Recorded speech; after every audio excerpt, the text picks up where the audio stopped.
자, 여러분, 335쪽부터 1주택의 예외 규정 나와 있죠? 결론부터 말하면 작년에 나왔어요. 그래서 작년에 그렇게 강조했던 부분 나왔고요. 그래서 올해는 개별 문제는 좀 힘들지 않을까. 그래서 일단은 종합 문제형으로 대비해서 여러분 어디 보시냐면은 341쪽, 여기 341쪽. 박스 봅시다. 작년에 여기서 답이 물어보면은 여기서 나올 거다. 답은 이 안에 있다. 그래서 이 안에 있는 거 물어봤죠. 그래서 바로 작년 시험에 뭐가 나오냐? 노부모 동거봉양하고 혼인, 이게 시험에 나왔던 거죠. 우리 누차 말한 거, 노부모는 몇 살 이상? 60세 이상. 그러면서 그거 설명하면서 60세는 노인 연령이 아니라 은퇴 연령이다. 이런 거 얘기하면서 60세 강조했죠. 그 다음에 노부모 동거봉양으로 인한 2주택 해소기간 몇 년, 여러분? 10년. 이거 그때 시험에 나온 거야. 가로 열고 집어넣고. 혼인은 몇 년이야, 여러분? 5년. 이거 물어보는 거죠, 뭐. 그래서 올해는 뭐, 또 이걸 개별 문제로 물어보기는 힘들고, 그래서 전체 흐름만 잡읍시다. 자, 거주 이전 등 일시적 2주택부터 출발해서 여러분, 동거, 봉양, 혼인, 그리고 수도권 밖의 주택, 묶으시고요. 요 네 가지. 요 네 가지 묶으시어야 됐죠? 그럼 이 네 가지 특징은 뭐랬죠, 얘들은? 2주택 해소 기간에 대한 제한이 있다, 없다? 있다. 2주택을 일정한 기간 이내에 처분해야 된다고. 그래서 일시적 거주 이전을 위한 일시적 2주택이 때는 기본 몇 년이요, 여러분? 3년. 동그라미 3년. 꼭 기억해 두셔야 돼요, 이거는. 진짜 중요한 거, 실무 나가서도. 그러니까 2주택이 됐다 해서 무조건 과세가 되는 건 아니야. 빠져나갈 수 있는 방법이 바로 이거죠. 2주택이라도 빠져나갈 수 있는 방법. 종전 주택을 취득한 날부터 몇 년 지난 다음에 1년이 지난 다음에 다른 주택 취득하는 거죠. 1주택 상태가 몇 년 이상은 된다? 1년 이상. 그리고 그 다른 주택을 취득한 날부터 자 몇 년이네? 3년이죠. 3년. 그 대신 반드시 어떤 주택이 양도해야 되면 종전주택이죠. 신규 주택, 즉 나중에 취득한 걸 먼저 양도하면 안 돼. 반드시 종전에 취득한 걸 먼저 처분해야 돼. 이걸 먼저 취득한 것부터 먼저 판다. 이걸 바로 뭐라냐? before. First in, first out. Yeah. You know? 그래서 먼저 산 것부터, 인풋, 들어온 것부터 먼저 팔아라. out. 그래서 어렵게 생각하지 마시고요. 먼저 취득한 것부터 먼저 팔면 돼. 몇 년이네, 여러분? 3년이네. 3년에. 그런데 요거 올해 개정된 게 있죠. 올해가 아니라 작년 말인데, 작년 10월인데, 이때에 종전주택이나 새로 취득한 신규 주택이 모두 어디 있다면 조정대상 지역에 있다면, 조정대상 지역에 있다면 이때는 2주택 해소 기간이 3년이 아니라 동그라미 박스 밑에 나왔죠? 몇 년이야? 2년이죠. 2년 동그라미. 박스 밑에 나왔어. 2년.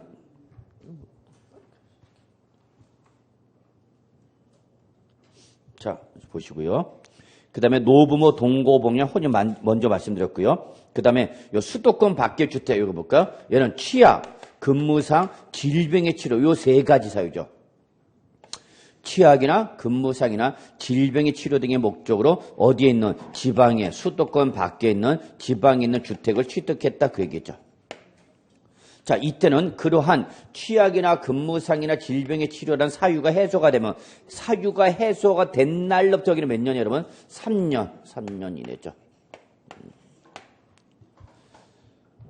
자, 그리고 더 강조 싶은 건 이렇게 어떤 특정 주택가, 이러한 특정 주택가 무슨 주택이 나오면 일반 주택이 나오면 이때는 반드시 어떤 것부터 처분하라? 일반 주택을 먼저 처분해야 됩니다. 예, 얘를 먼저 처분해야 몇 주택 보는 거야, 여러분? 1주택. 그래서 여러분 그 박스에 다 일반 주택이 먼저 나왔죠? 예. 그 다음에 이제 우리 상속받은 주택이라든지 상속받은 주택. 또 뭐 문화재 주택. 또 농어촌 주택. 예. 또 가정, 뭐 장기 가정 어린이집. 그래서 여러분 거기 지금 어린이집이 2개가 나와 있죠? 그래서 하나 지어달라고 말씀드렸죠? 예. 자, 그래서 이때는 반드시 이러한 거 하나씩과 그 다음에 장기 임대나 장기 가정 어린이집 뭐 이런 거 일반 주택. 이 상태는 반드시 어떤 걸 처분하라고요, 여러분? 일반 주택. 그래서 여러분, 좀 보시고요. 특히 요 장기 임대주택과 가정 어린 주택은 2년 이상 거주한 주택을 양도해야만 2년 이상 뭐한? 거주한. 몇 년 이상? 2년 이상 거주한 주택을 양도할 때만 비과세를 받을 수 있다라는 거 주의하시기 바랍니다.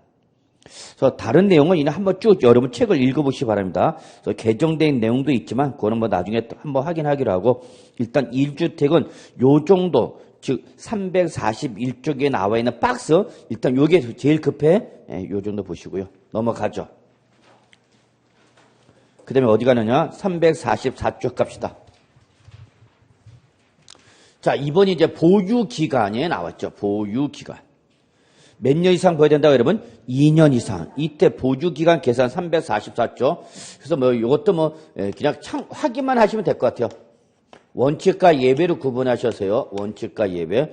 그래서 2년 이상 보유할 때 모든 원칙은 소유권을 뭐 한 날부터 취득한 날부터 언제까지 여러분? 양도일까지 있죠. 양도일까지.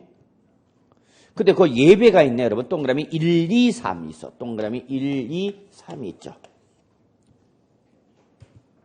요 동그라미 1, 2, 3은 통상규정입니다. 통상규정. 통상규정은 뭐로 하라는 얘기야? 더하라는 얘기죠. 더하라. 그래서 거기 1번을 보시면 거주하거나 보유하는 중에 소실, 도계, 노후 등으로 인하여 멸실돼서 뭐 했다 여러분? 재건축한 주택이었다는. 이때 그 보유기간 어떻게 따질 거냐? 밑줄. 이때는 뭐 멸실된 주택 밑줄 하나, 재건축한 주택 밑줄 하나. 이 두 주택이란 보유기간과 거주기간을 어떻게 하라고 여러분? 더하세요. 그 얘기죠. 자, 이게 무슨 말인지 한번 잠깐 볼까요? 근데 이거는 종합부동산세에서도 나옵니다. 종합부동산세도. 그래서 종전주택을 취득한가? 종전주택을 취득해서 보유하고 있는데, 보유하고 있다가. 자, 예를 들어서, 4년 만에 요 종전주택이 천재지변으로 어떻게 되냐? 멸실됐다 봅시다. 멸실됐어. 멸실돼서 자, 요거를 6개월 만에 뭐 했어요, 여러분? 재건축한 거죠. 그리고 6개월 보유하다가 지금 양도하는 겁니다. 6개월 만에 보유하다가 지금 양도한 거죠. 그리고 이때 양도 당시 얘가 뭐냐? 1세대 1주택이랍니다. 그럼 항상 시험에 무슨 말로 하면 뭐 얘기하자는 얘기야 지금? 비과세 따져보자는 얘기야. 1세대 1주택이란 말은 비과세 확인하자는 얘기야. 그러면 1세대 1주택 조건을 주셨죠? 이제 몇 년 이상만 보였으면 2년 이상만 보유한 걸 판단하면 얘 뭘 받아? 비과세. 자, 이때 이 주택의 보유는 어떻게 따질 거냐는 얘기야. 그럼 어떻게 알아요, 여러분? 멸실된 주택, 보유기간 몇 년? 4년. 그 다음에 뭐, 재건축한 주택, 보유기간 6개월. 이걸 말하는 얘기야? 더하라는 얘기죠. 그래서 보유기간은 몇 년 되는 거예요, 여러분? 4년 6월이 되는 거죠. 4년 6월. 5년이 아니라 4년 6월이야. 그럼 여기는 왜 안 잡은 거죠? 집이 없다? 즉, 나대지 상태죠. 주택이 없는 나대지 상태니까 얘는 보유기간에 못 잡는다는 얘기죠. 그래서 결론 이 주택의 보유기간은 몇 년 된다 여러분? 4년 6월. 어쨌거나 비과세 받을 수 있어 없어? 있는 거죠. 그런데 이거는 양도소득세이고요. 종합부동산세는 어떻게 하느냐? 종합부동산세에서는 자, 요게 6월 1일이다 봅시다. 종합부동산세대.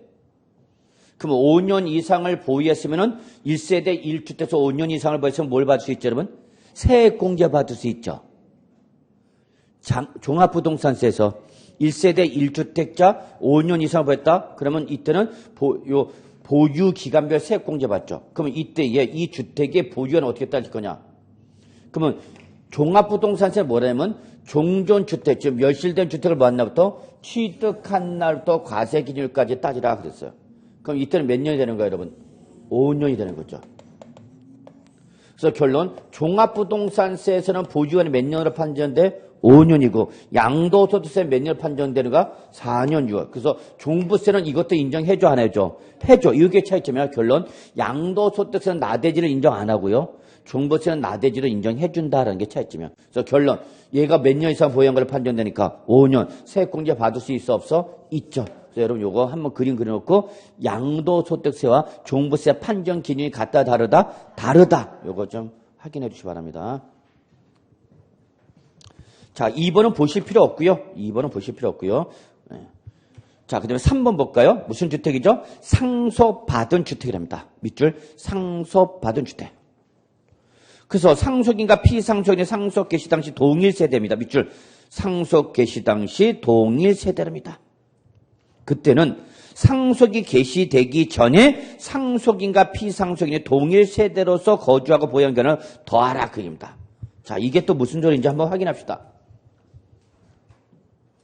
여러분, 우리 상속받은 자산 양도하면 원칙, 언제 취득한 걸 보는 거죠? 상속 개시이죠. 상속. 그래서 여기 피상속인이 당초 취득한 거죠. 피상속인의 취득이 일어났죠. 자, 그러다가 2년 만에 뭐가 개시가 됐어? 상속이 개시가 된 거죠. 그래서 상속이 개시가 됐으니까 이제 누구한테 넘어가서 소유권이 상속인이한테 넘어갔죠. 그래서 상속인이 몇 년 보유하다가 1년을 보유하다가 양도했다 지금 그 얘기입니다. 이때 양도 당시 1세대 1주택이랍니다.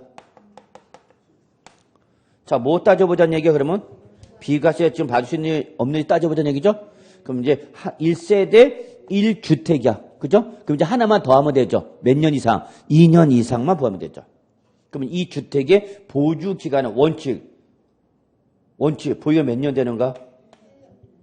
보유하는 1년이죠. 원칙은. 몇 년이다고? 1년을 판다는 거야. 이 주택은. 왜? 언제 취득한 걸 보니까 상속 이날에 취득한 걸 보라고. 그런데 이때 피상속인 갑과 상속인 을이 무슨 세대였냐? 동일 세대였다. 지금 그 얘기야. 그러니까 갑만 살고 있었던 것이 아니라 누구도 을도 이 주택에 살고 있었던 얘기야. 동일 세대원이니까. 그럼 이때는 동일 세대원으로서 보유가 어떡하라는 얘기야? 더하라는 얘기야. 그래서 이때 만약에 을도 있어 갑과 을이 동일 세대 대표가 누구랬죠, 여러분? 세대원 중 동일 세대의 대표가 누구랬어? 본인과 배우자. 배우자는 무조건 뭐를 본다서? 동일 세대 본다죠. 동거, 별거, 여부 물어 안 물어? 안 물어. 그러니까 갑과 을이 누구면 부부다. 그럼 부부는 동거, 별거, 여부를 묻고 무조건 동일 세대 보는 거죠. 그러면 이때부터 누구도 갖고 있었던 거니까 을도 있었으니까 이때는 더하라는 얘기죠. 그러면 즉 이게 누구 세대면 동일 세대원이라면 이때는 동일 세대원으로서 보유관을 어떻게 하라? 통산하라는 얘기죠. 그럼 보유관 몇 년 되는 거 이때는 3년이죠. 그러면 다시 뭘 받을 수 있어? 비과세 받을 수 있다는 얘기죠. 그러니까 상속을 받을 때 누가 받는 게 제일 좋냐? 배우자가 받는 게 제일 좋아요. 배우자가. 그것이 세금 측면에서 제일 줄이는 방법이에요. 세금을 상속이 개시가 됐을 때 세금을 가장 줄이는 방법은 누가 상속을 받는 게 제일 좋은가? 배우자가. 그리고 우리 세법뿐만 아니라 이건 민법에서 인정했죠. 민법에서도 배우자가 상속을 받으면 배우자는 법정 상속분이 다른 상속인보다 50%를 더 받죠. 그래서 왜 그런가 우리? 왜 배우자한테 이렇게 혜택을 주는가?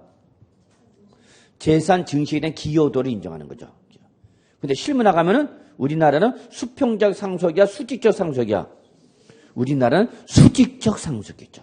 즉, 우리나라 세법도 수평적 상속을 과세를 안 하겠다는 얘기고 수직적 상속일 때만 과세를 하겠다는 취지입니다. 그래서 이거 한번 보시고요.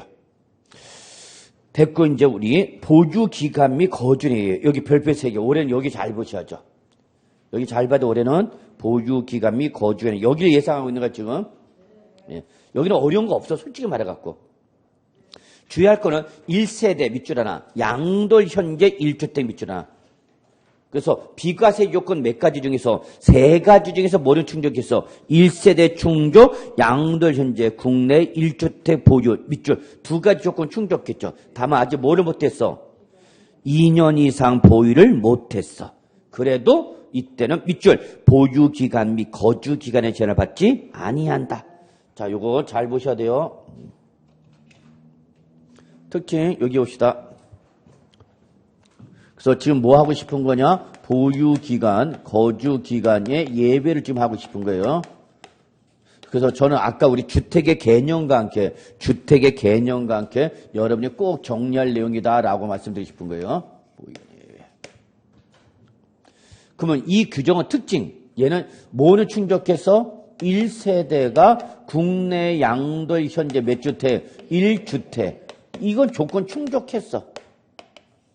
다만 지금 뭐를 못했어? 2년 이상 보유 또는 2년 이상 거주. 조정 대상 지역인데 거주를 못했다 그 얘기죠. 두 가지는 충족했는데 세 가지 중에서 두 가지는 충족했는데 하나가 충족이 안 된 거죠. 아깝이. 근데 요것이 2년 이상 보유 거주를 못한 것이 투기 목적 이시 없이 불가피한 사유로 한 거죠. 불가피한 사유로 인해서. 불가피한 사유로 난 경우라면 그래. 그러면 너한테 이건 잘못이 없는 거니까 인정해 주겠다나 곧바로 뭐 해주겠다? 비과세 해주겠다 그 얘기죠. 그래서 지금 여러분은 우리 지금 요거 보자는 거죠. 요거. 요 불가피한 사유가 뭐냐? 요거. 이게 바로 첫째가 바로 뭐죠, 여러분? 건설 임대주택이죠. 요게 첫 번째 건설 임대주택. 물론 이게 민간이냐 공공이냐 이거는 상관없어. 그래서 민간 임대주택에 관한 특례법이라든지 또는 공공주택에 관한 공공주택 특별법에 따른 건설 임대주택이죠. 사실 중요한 거는 임대주택입니다. 어떤 주택? 건설. 그럼 임대주택을 건설해서 임대주택으로 돌렸다는 얘기죠. 기존에 있던 주택을 매입해서 임대주택으로 돌린 것이 아니라 주택을 신축해갖고 임대주택으로 온 거예요. 그럼 이거는 신규 공급이라는 거죠. 임대주택의 신규 공급. 임대주택의 신규 공급이니까 공급 곡선에 뭐가 이동이 돼? 우하향 이동이 나죠. 우하향. 그러니까 우하향 이동하니까 가격은 어떻게 하고? 내려가고 거래량은 늘어나는 거죠. 그럼 정부는 이걸 적극적으로 장려해야 되겠죠. 그래서 요 건설 임대주택을 이걸 뭐예요? 취득했대. 나 맨 처음에 뭐 들어갔는데? 임대주택이야. 그럼 뭐부터 들어가는 건데? 임차 들어간 거죠. 먼저 임차 들어갔는데 임차 들어가서 뭐 하다가 살다가 이걸 뭘 받은가? 분양을 받은 거죠. 왜? 의무 임대 기간이 끝나는 거죠. 의무 임대 기간이 끝나면 이제 뭐가 가능해? 분양. 그래서 나 이때 뭘 받은 거야? 이제 분양을 받는 거죠. 그럼 이때 소유권을 빌려서 뭐 한 거야, 여러분? 취득한 거죠, 이때. 그리고 그걸 뭐 하는 거야, 여러분? 양도하는 거죠. 그러면 이때 취득해서 양도할 때까지 여기까지가 무슨 기간이 되는가? 보유 기간이죠. 그럼 요때 요 기간이 얼마냐를 묻지 않고 이게 보유 기간, 요게 2년 이상 묻지 않고 어떤 날부터 이 주택을 받는 날부터 취득한 날부터 뭐 할 때까지 양도할 때까지 기간이 몇 년 이상 나와주면 5년 이상 거주해줬다면 요거 묻지 않고 그냥 그대로 뭐 해주겠다? 비과세해주겠다는 얘기죠. 그러니까 어렵게 생각하지 마시고 이 사람 이미 이 임대주택에서 들어와서 살았어 안 살았어? 살았어. 5년 이상 이미 살았다니까. 그래서 임차에서 5년 이상 살다 보니까 의무 임대 기간이 지나고 의무 임대 기간이 지나서 얘가 요 임대업자가 뭐 하면 분양을 하면 그 임차인의 우선주의를 통해서 분양을 받는 거죠. 그러면 이때 비로소 소유권을 뭐 한 거야? 취득. 그때까지 뭐 한 거고 사는 거지. 보유한 게 아니잖아. 소유권을 취득할 때는 여기부터죠. 그럼 또 비과세를 받을 원래 몇 년 이상 봐야 되는가? 2년 이상. 그럼 2년을 채워야 되는 건데 그럼 몇 년 가는가? 7년 가죠. 그러니까 이나 5년 이상 뭐 했으면 거주했으면 요때 취득한 것부터 양도할까지 보유기간 2년 이상 이거 묻지 않고 그냥 너 그냥 그대로 뭐 해줄게? 비과세 해줄게 그 얘기 여러분. 이해하셨어요? 예. 그래서 여러분 여기서 중요한 거는 요겁니다. 어떤 날 기준이야? 임차일. 요걸 취득을 살짝 바꿀 수 있다는 거죠. 그 다음에 둘째, 보유기간이 아니라 무슨 기간이야? 거주기간이. 몇 년 이상 나오면 5년 이상 나오면 요게 바로 비과세 요건이죠. 자, 요거 보시고요. 그 이제 두 번째가 이제 우리가 어려운 게 아니라 바로 그죠? 주택을 전부 또는 일부가 뭘 당한가 여러분? 협의 매수나 수용했죠. 즉 1세대 1주택을 뭐한가 여러분? 협의 매수나 수용을 당한 거죠. 자, 여기서 가장 중요한 포인트는 여러분 협의 매수나 수용의 포인트야. 자발적이야, 강제적이야. 강제적으로 수용당한가. 그래서 내 이 주택 하나 주택이 수용당했는데 그게 1세대 1주택을 수용당한 거죠. 근데 이 양 수용당할 때 몇 년 이상 보유하고 2년 이상을 보유하고 수용을 당하면 보상금 받은 것에서 과세를 하는데 안 하는데? 안 하는데 나는 지금 2년 이상을 보유를 한가 못한가? 못했다 그 얘기죠. 그 2년 이상 보유를 못한 거는 나의 잘못이 아니죠. 그러면 이때는 그냥 그대로 뭐 해줄게? 비과세 해줄게 그 얘기죠. 그래서 모이기만 하면 1세대 1주택을 수용당할 때는 보유기간, 거주기간 묻고 묻지 않고 뭐 해주는가? 비과세죠. 다만 이때 수용을 할 때 전부 수용을 하지 않고 일부분만 수용한 거야. 일부분. 남아있는 뭐가 있어? 잔존 부분. 그럼 그 잔존 부분도 몇 년 이내? 5년 이내 양도하는 잔존 부분도 그대로 뭐 해준 거야? 비과세 해준 거죠. 그래서 저는 개인적으로 이사를 간다면 저는 지금 양재동 그쪽으로 좀 가고 싶어요. 그 새로 짓고 양재동 그 밑에 이렇게 세곡동 그쪽 가는 데까지 있죠. 그래서 저는 좀 그쪽으로 가고 싶어. 강남 진입도 수월하고 거기 또 이제 대형 마트도 큰 것도 있고 농협 큰 것도 많고 그리고 좀 조용하고 아직도 그래도 녹지지대가 있고 그래서 저는 물론 여기 무지하게 좋아합니다. 올림픽공원 있고 강변 있고 있는 저는 정말 지금 살고 있는 데는 만족을 합니다. 집값이 안 올라가서 그렇지 명한 사는 것에선 정말 만족합니다. 그리고 다시 여기 올림픽 때 이쪽에 보면 사통팔달이야. 빠지면 어디든지 다 갈 수가 있기 때문에 저 강이 나가는 데도 큰 애도상 없고 근데 이게 강동구다 보니까 집값이 안 올라간다는 게 그도 많이 올랐지만 우리 거만 올랐어. 내 거만 올라요. 그래서 저는 좀 옮기면은 저는 양재동 쪽으로 좀 가고 싶어. 단독주택으로. 예. 단독주택. 어차피 나는 투기 목적으로 아니 뭐 주택가 올라가는 것보다도 그냥 공동주택은 별로. 아파트보다는 저는 그냥 단독주택이 좀 나을 것 같아요. 편안하게 살고 싶고 다른 사람 신경 쓰기 싫고. 자, 그쪽 좀 계속 노킹 해보는데 혹시 여러분 좋은 물건 나오면 소개시켜 주세요. 나중에 또 뭐 알아 또. 자, 갑시다. 요거. 그래서 협의 매수나 수용 됐죠? 예. 그다음에 요거 잘 보셔야죠. 시험에 잘 나오는 건 몇 번이냐면 요게 3번, 4번 똑같은 거. 그래서 3번과 4번은 딱 어렵게 생각하지 마시고 그냥 공통점이 얘들은 뭐야 그러면 세대 전원 출구 요게 공통점이죠. 세대 전원 출구 출군이 아니라 뭐야 출국이야. 예. 출구는 이제 직장하는 거. 이건 어디 가는가? 우리나라 떠난 거죠. 예. 다만 여기 사유를 보셔야죠. 사유가 두 가지죠. 3번이 이제 뭐죠 여러분? 해외 이주 이민 가는 거죠. 예. 또는 4번인가요? 4번은 뭐죠? 1년 이상 국외 거주를 필요하는 1년 이상 국외 거주를 필요로 하는 뭐 취약이나 근무상 형편이죠. 취약 또는 근무상. 그렇죠.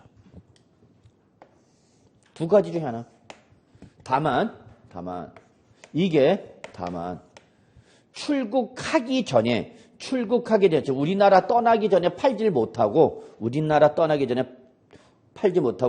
출국을 한 다음에 양도를 할 때는 이때는 출국의 현재도 몇 주택이고 1주택.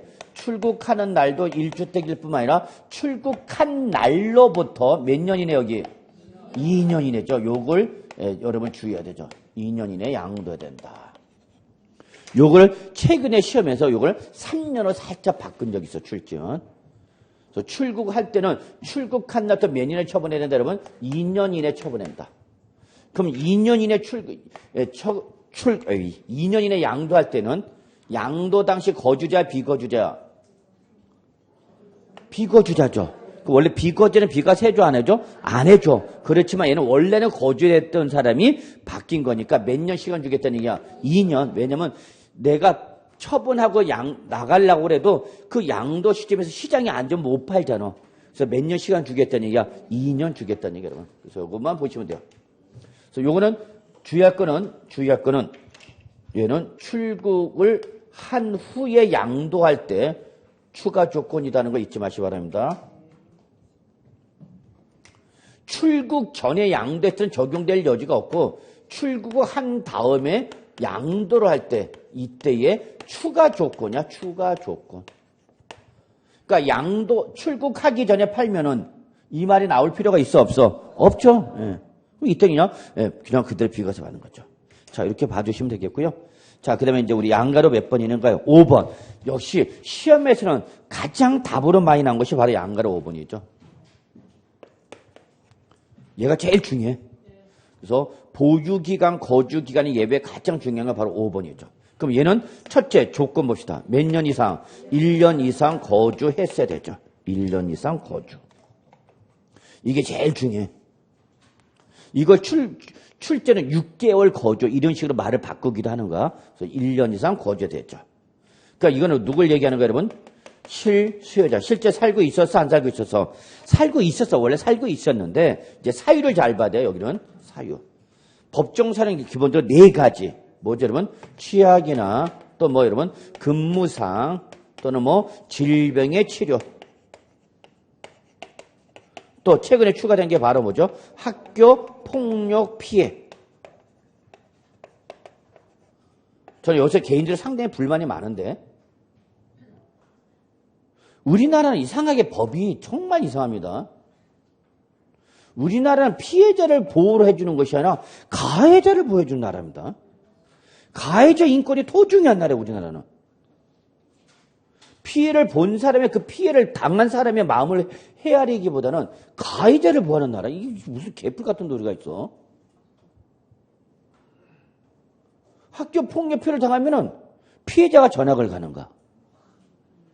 가해자가 전학가는 게 아니라. 그 우리나라는 이상해. 특히 술 먹고 그러면 다 모든 게 다 용서가 되는 나라야. 이런 거지 같은 경우 어디 있냐고. 술 먹고 가면 그럴 수 있어. 그럴 수 있어. 술 먹으면 그럴 수 있죠. 술 먹으면 원래 개가 되는 거 다 그럴 수 있어. 그래. 그죠? 그 민법에서 벌써 보장해 주나. 만취자. 얘는 제정신이 아니야. 개니까 보호해줘야 돼. 그럼 개한테 물린 애는 어떡하냐고. 개한테 물린 애한테 구제가 없어. 우리나라는. 무슨 그지 같아. 아니 음주운전하고 어른 가족이 다 저지 사망했는데도 술 먹으면 그럴 수 있어. 그래. 아, 이상하다고 이게. 우리나라는 가해자를 보여주는 나라야. 걔들의 인권이 더 중요해. 피해자는 어디 구제를 못 해주고 있고. 그래서 정말 이거는 왜 그런가 보니까 법을 만든 사람들 다 술을 좋아하는 애들이야. 그 우리나라는 어떤 일이 공식적인 책에서 이루어지지 않고 다 무슨 문화야? 접대 문화에서 이루어져. 전형적인 후진국형이죠. 전형적인 후진국형은 접대 문화가 발달돼, 접대. 그래서 모든 일이 다 어디서 이루어져? 접대에서 이루어져. 선진국은 뭐가 발달돼? 기부 문화가 발달돼, 기부 문화가. 이게 선진국과 후진국의 차이점이죠. 우리나라는 다 여기서 이루어져. 그러니까 골프 쳐야 되고 술 처먹고 그냥 맨날 그러면서 일해야 돼. 공식적인 루트로 해갖고는 안 돼. 일이 안 돼. 그러니까 기부 문화는 적고 접대 문화가 활발하죠, 우리나라는. 그래서 우리나라 세법상도 접대비는 필요경비를 인정을 해줘. 당연한 거야, 그렇게 인정해. 당연한 거 그렇게 보는 거죠. 이건 잘못됐죠. 또 고쳐야죠. 안 그러나요? 그래서 접대, 미국 같은 데는 접대 문화가 아니라 무슨 문화? 기부 문화. 그러니까 미국은 잘 사는 사람들 이미 다 기부해. 자기 재산 사후에 다, 우리나라는 어떻게 하든 지 자식한테 물려주죠. 다 물려줘, 우리나라는. 그러니까 우리나라는 기부 문화가 없어. 기부 문화 하려면, 기부는 언제 하려고 그래? 종합소득 공제 받을 때. 종합소득 받을 때. 그래서 여러분 교회에다 기부한 거, 절에다 기부했던 거, 성당에 했던 거 그거 다 영수증 발급받았고 소득공제 받죠. 그 우리나라 다 이거야. 종교단체는 또 아주 후하죠. 그 우리나라 기부를 하더라도 어디에 기부해요? 종교단체에 기부하죠. 왜? 자기 사후를 위해서.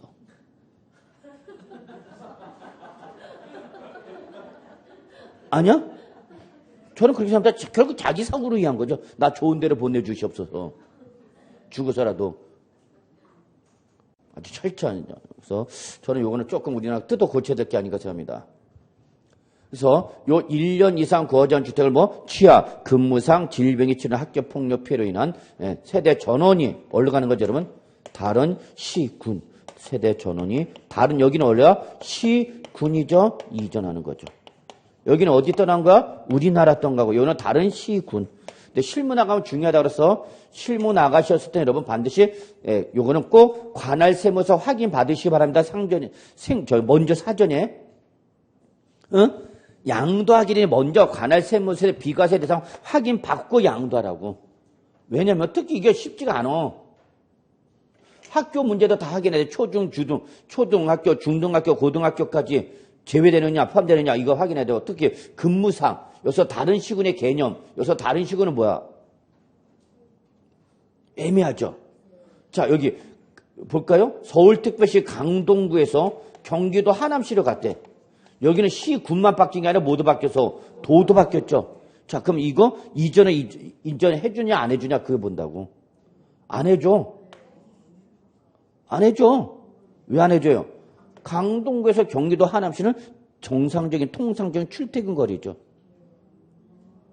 버스로 정상적인 출퇴근 가능하다니까? 그래서 무조건 바뀌었다고 인정해 주는 게 아니다는 얘기야.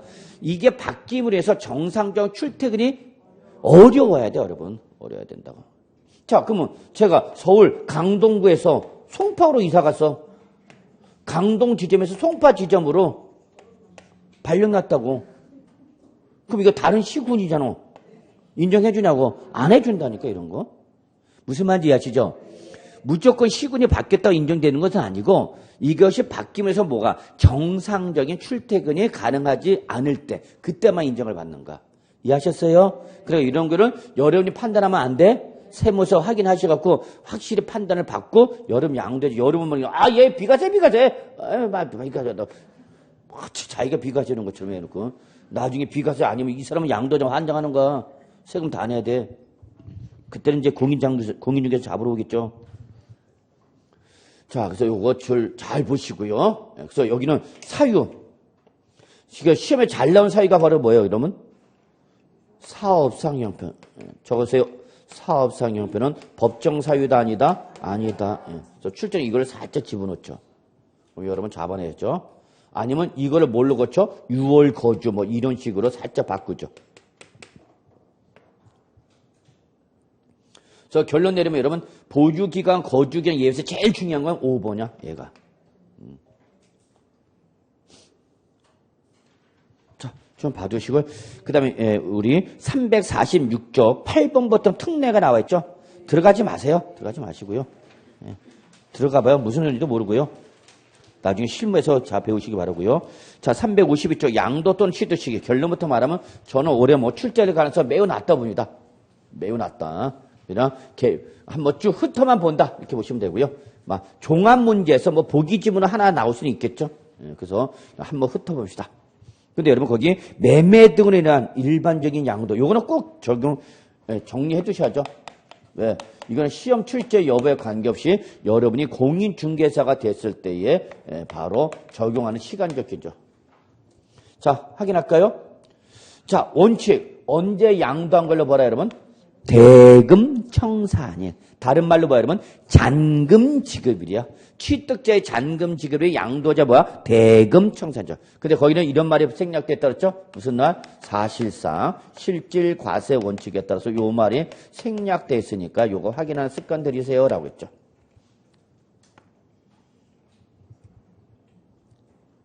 근데 여러분 하나 요거 봅시다. 맨 밑에 352쪽 맨 밑에 이 대금 청산 여부를 따질 때 대금 청산 요 대금에는 거기 맨 밑에 뭐랬어? 해당 자산의 양도에 양도소득세 및 양도소득세 부가세를 누가 부담하기로 했다? 양수자가 부담하기로 약정하였다. 그럼 이때 해당 양도소득세, 양도소득세 부가세는 요 대금 청산 여부 따질 때 포함하라, 제외하라? 제외하라. 그럼 이건 순수한 뭐만 갖고 따지는가? 순수한 매매 대금만 갖고, 순수한 매매 대금에 대한 청산만 갖고 따진 거지. 이렇게 당사자 간의 약정에 의하여 양도자가 부담할 양도소득세를 누가 부담하기로 했다더라도 양수자가 부담하기로 했다 하더라도 이때 그 대금 청산 여부를 판단할 때는 그거는 포함한다, 제외한다? 제외한다. 그죠? 그러면 봐. 양도자가 내야 될 양도세 누가 내기로 했다고? 양수자가 부담하겠죠. 그럼 계약서에 적어야 돼, 안 적어야 돼, 여러분? 매매 계약서에 적어야겠죠. 어디로? 매매 계약서, 매매 거래 금액이, 매매 금액에 포함시켜야 되는가? 특약으로 가야 되는가? 특약을 거래야 돼, 특약. 그래서 요 본 물건의 양도료나 양도소득세를 양도소득세 예정신고 기한까지 누가? 양수자가 부담하기로 한다는 특약을 걸어놔야 돼요, 여러분이. 공인중개사 여러분으로 해야 돼. 그리고 만약에 이행하지 않았을 때는 거기에 대해 뭐를 청구할 수 있게? 손해배상 청구할 수 있게끔 해야죠. 그래 민사소송 걸어갖고 이자 상당히 뽑아내야 될 거 아니야. 응?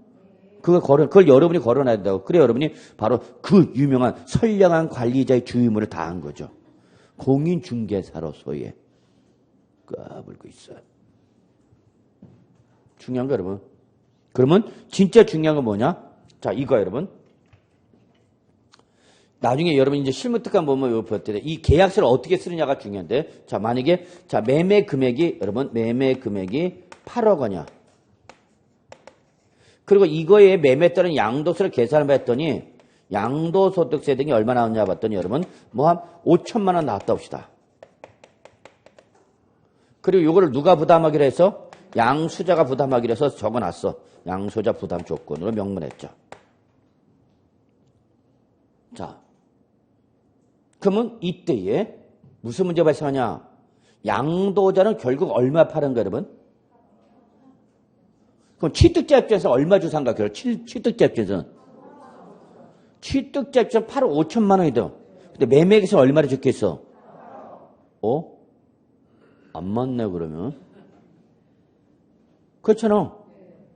취득가액의 매매 계약서는 얼마짜리 상고를 했는데 8억 원으로 했는데 이때에 그 8억 원의 양도에 따른 양도세 5천만 원 누가 부담하기로 했어요? 양수자가. 매매액서는 8억이잖아, 여러분. 이런 건 여러분 세무사도 안 가르쳐줘. 국세청도 안 가르쳐주는 거야. 까불고 있어요. 잘 봐. 그러면 이때 이걸 양수자 부담했다. 그러면 취득자는 얼마? 순수 매매 대금은 8억. 그죠? 근데 실은 얼마 더 나가서 5천만 원. 그럼 이때 취득세 과표는 얼마를 잡아야 돼? 취득자는 8억으로 잡아야 돼? 8억 5천만 잡아야 돼? 8억 5천이어야 된단 말이야. 얼마 줬어, 결론? 8억 5천만 주잖아. 그래서 이때 누가 부담하기로 한 거? 양수자가 부담하기로 대한 조건이 있다면 그건 취득가액 포함하라, 제외하라? 포함하라! 라고 취득세 과표에 나와 있어, 안 나와서? 나와 있잖아. 호호, 참네. 우리의 가장 큰 문제는 국세 나가면 지방세 까먹고. 자, 121조입니다. 121조. 120조 오셨어요? 자, 121조 오시면 여러분, 동그라미 2번 간접 비용의 범위에 미음. 뭐랬어? 취득대금 외 당사자 약정에 따른 취득자 조건 부담액과 채무인세금 취득 가격의 범위 어떻게 하랬어? 포함하라고 했죠. 즉 취득자는 얼마 주 산 겁니까? 8억 5천만 원에 산 걸로 해서 취득세 과표 신고됩니다. 그럼 양도자는 얼마 판 거예요 지금? 응? 양도자는 얼마 판 거야? 자, 취득자는 어느 정도 잡아서 8억 5천만 원? 이제 도자 문제야. 도자의 매도 가액은 얼마야? 혜택은 그러면 얘는 8억인데 얘는 8억 5천만 원이네? 뭐가 안 맞잖아 그러면. 에이 집에 갈까? 아니 얘 8억 5천 취득자는 8억 5천만이라며 산 놈은 8억 5천인데 양도 안 넣으면 8억이라고? 그럼 5천만 원 어떻게 한 거야? 예. 양도소득세도 8억 5천만 원 양도를 합니다. 그러면 양도세는 지금 이거 얼마 갖고 계산한 거죠? 8억 원으로 가지고 양도세 계산한 거죠? 그래서 재계산 들어갑니다. 재계산. 양도가를 얼마로 해야 돼? 8억 5천만으로 해서 양도차익을 다시 계산해야 됩니다. 그러면 양도세가 다시 어떻게 돼요? 올라가겠죠? 뭐 한 5,500. 그럼 또 양도가는 얼마 되는 거? 8억 5,500이네? 그럼 다시 양도가를 8억 5천만에서 양도차익 계산하면 또 올라가겠죠? 그럼 또 바뀌죠? 그 무한대로 가죠? 그래서 한 번만. 그래서 재계산은 한 번만 합니다. 재계산 한 번만. 그럼 도자는 이걸 매매계약 쓰려고 그럴까? 안 쓰려고 그럴까? 안 쓰려고 그러겠죠. 네. 그러면 여러분 안 쓰는 것도 좋습니다만 그러면 양수자가 부담하기는 조건을 어디서 찾으셔야 돼요? 어차피 계약서 안 나오잖아. 응? 그럼 얘가 나중에 수자가 말이 달라질 수 있어 없어? 있죠. 야 그때 나는 내가 내는 건 줄 알고 내가 낸다고 그랬는데 알고 보니까 양수자가 내는 게 아니라 양도소득세는 도자 네가 내는 거대. 라고 말을 바꿀 수 있어 없어? 있어 여러분. 그럼 도자 이제 뒤집어져 안 뒤집어져? 뒤집어져. 이게 그럼 이제 누구 잡으러 가야 돼? 아 이놈 주기사 맨날 멱살 잡히네. 그래서 절대 공인중개사면 넥타이 매면 안 돼요. 넥타이 매면 안 돼. 그러면 우리 세법은 어떻게 하냐? 자 그냥 매매 계약서 얼마 쓰고 8억 주고 자 5천만 원을 어떻게 할 거냐는 얘기야. 적발되면 이거 뭐라 하죠 여러분? 증여세가 가셔야 됩니다. 증여세가 가셔야 됩니다. 지금 얼마를 5천만 원 뭘로 받아서 증여받아서 양도소득세인 걸 보면서 양도자한테 뭐가 됩니까? 증여세입니다. 그래서 결론 매매 계약서에 요 인수에 대한 약정이 있느냐 없느냐에 따라서 양도소득세로 갈 거냐 증여세로 갈 거냐가 결정됩니다. 그래서 이런 내용은 제가 한번 카페에다 한번 살짝 글을 올려놨고요. 실전 이런 거면 다 달라집니다. 그럼 이런 분이 어떤 분입니다. 아니 그럼 이거를 과세관청이 어떻게 파악하냐? 파악하는 수가 있어요. 자 그러면 얘가 지금 얼마 줬어요? 8억 얼마 줬어? 5천. 그러면 만약에 요걸 안 잡고 그냥 현금으로 줬어? 그럼 8억이죠. 그럼 얘가 나중에 10억 원에 양도했다 봅시다. 양도체가 얼마예요 그러면? 실제 얼마인데? 아니 저 5천만 원 줬잖아. 결국은 취득세를 얼마 주고 샀어? 8억 5천만 주고 산 거죠? 근데 계약서는 얼마만 적혀있는가? 8억. 그래서 8억에는 하고 현금으로 얼마 줬어? 5천만 원 준 거죠? 그렇게 했단 말이야. 그렇게 한단 말이야. 실무에서 일어난단 말이야. 그 결론 취득자 입장에서 얼마 주고 샀다고 그래?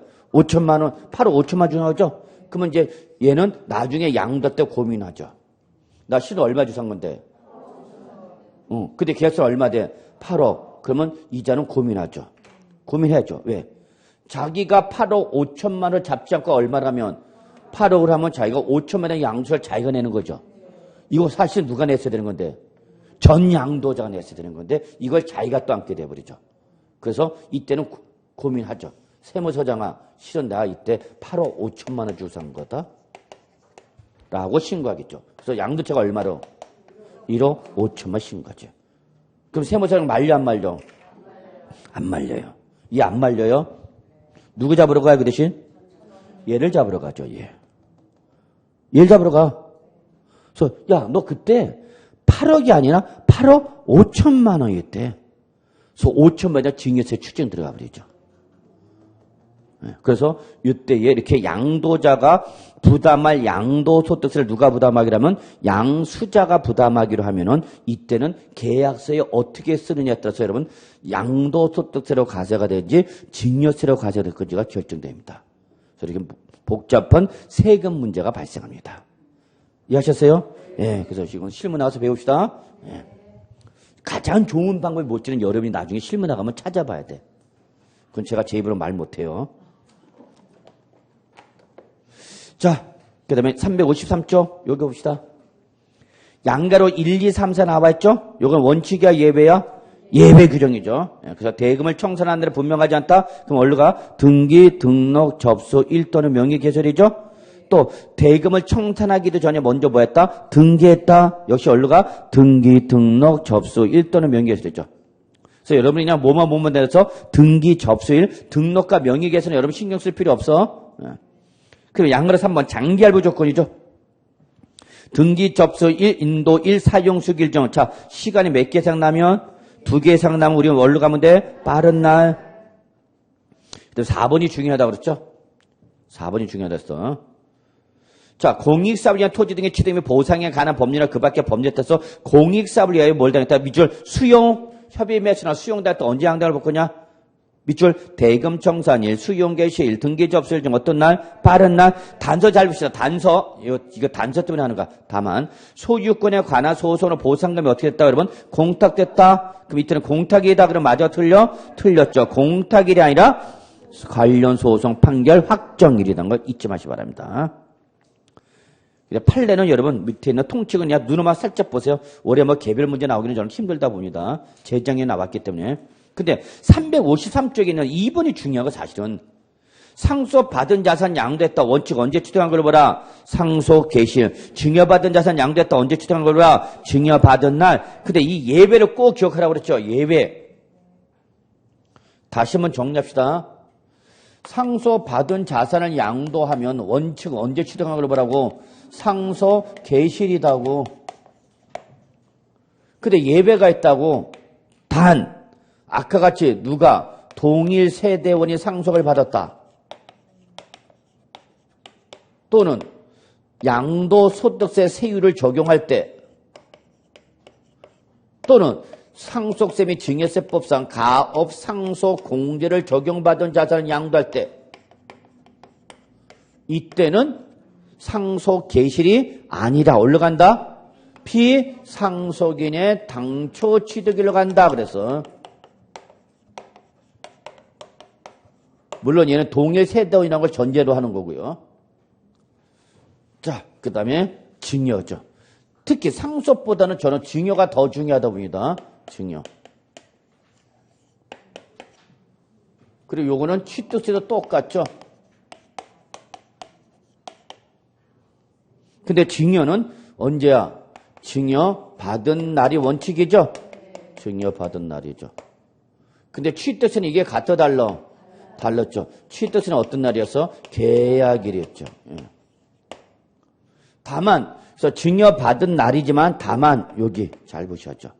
무슨 규정을 적용할 때는 증여 2월 과세 규정을 적용할 때는 이때는 이거 꼭 기억해 두셔야 돼요. 저는 올해 이거 예상하고 있어요. 지금 증여 2월 과세를 적용할 때는 증여받은 날이 아니라 어디로 가라? 증여자의 당초 취득일로 간다 그랬죠.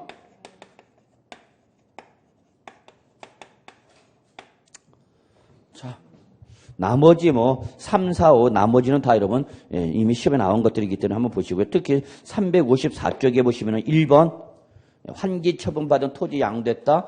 그러면 환기 처분받은 토지 양도는 언제 취득한 걸 봐라. 환기 전 토지 취득 보는 거죠. 다만 이때에 교부받는 과정에서 즉 환지 처분을 받는 것에서 뭐가 발생하면 증안지나 가만지가 발생하면 그 증안지나 가만지분은 어디로 간다 여러분? 환지 처분 공고일에 무슨 날? 다음 날 꼭 잡으셔야 돼요. 예. 자, 그래서 여기까지 하고요. 조금 쉬었다가 양도차익 계산 들어가도록 합시다. 양도차익 계산.